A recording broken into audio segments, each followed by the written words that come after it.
Hi, welcome back to Jess Reads the Bible. We're on Matthew chapter 11. When Jesus had finished giving these instructions to his 12 disciples, he went out to teach and preach in the towns throughout the region. John the Baptist, who was in prison, heard about all the things the Messiah was doing. So he sent his disciples to ask Jesus, "Are you the Messiah we've been expecting, or should we keep looking for someone else?"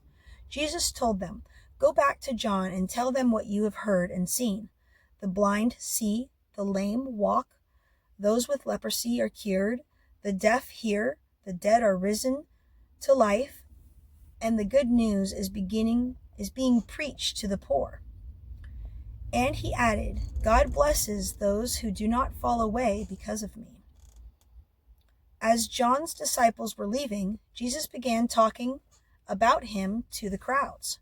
"What kind of man did you go into the wilderness to see? Was he a weak reed swayed by every breath of the wind? Or were you expecting to see a man dressed in expensive clothes? No, people with expensive clothes live in palaces. Were you looking for a prophet? Yes, and he is more than a prophet. John is the man who the scripture refers when they say, 'Look, I am sending a messenger ahead of you, and he will prepare a way for you.' I will tell you the truth.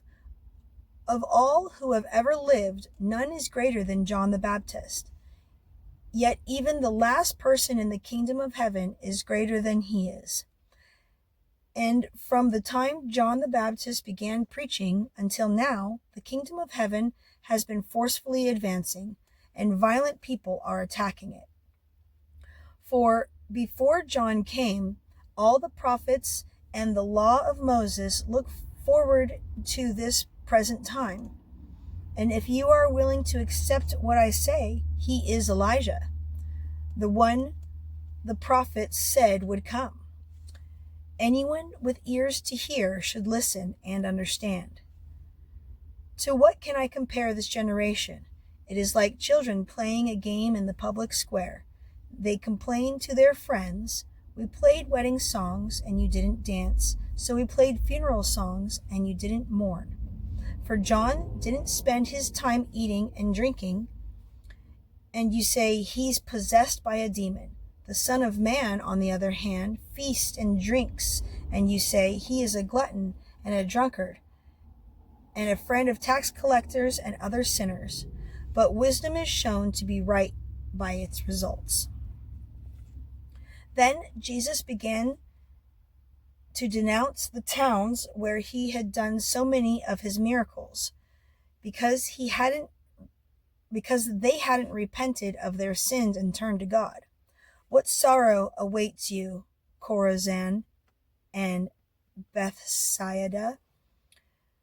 For if the miracles I did had been done in wicked Tyre or Sidon,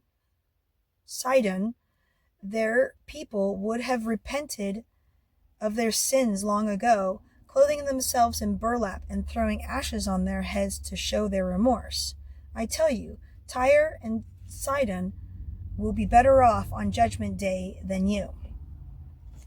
And you people of Capernaum, will you be honored in heaven? No, you will go down to the place of the dead.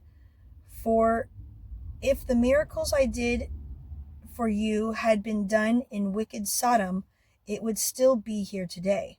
I tell you, even Sodom will be better off on Judgment Day than you."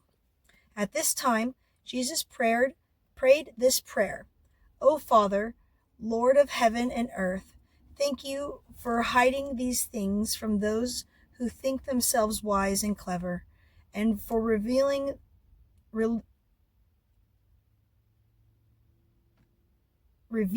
them to the childlike.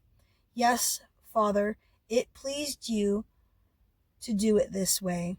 My Father has entrusted everything to me. No one truly knows the Son except the Father, and no one truly knows the Father except the Son, and those to whom the Son chooses to reveal him." Then Jesus said, "Come to me, all of you who are weary and carry heavy burdens, and I will give you rest. Take my yoke upon you. Let me teach you, because I am humble and gentle at heart, and you will find rest for your souls, for my yoke is easy to bear and the burden I give you is light." That was chapter 11. Thank you.